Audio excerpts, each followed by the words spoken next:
बिस्मिल्लाहिर्रहमानिर्रहीम। अस्सलाम वालेकुम नाजरीन, मैं आपका होस्ट नुमान अहमद और आप देख रहे हैं टेक टीवी।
जान, वो देखो सब ऊपर से जा रहे हैं।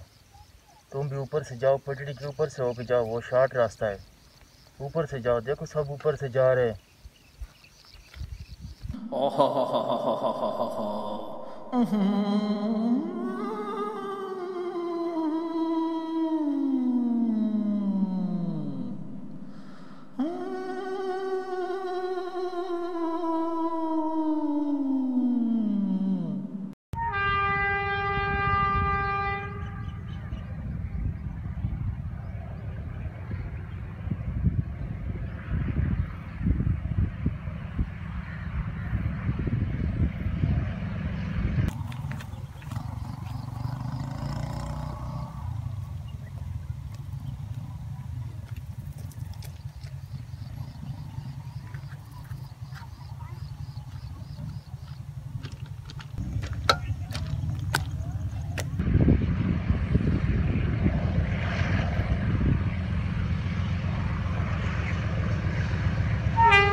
नाजरीन, आज की इस वीडियो का मैसेज ये है कि बच्चों के सामने कोई भी काम करते वक्त हमेशा मोहतात रहें, क्योंकि बच्चे फिर वही काम करते हैं जो अपने बड़ों को करते देखते हैं।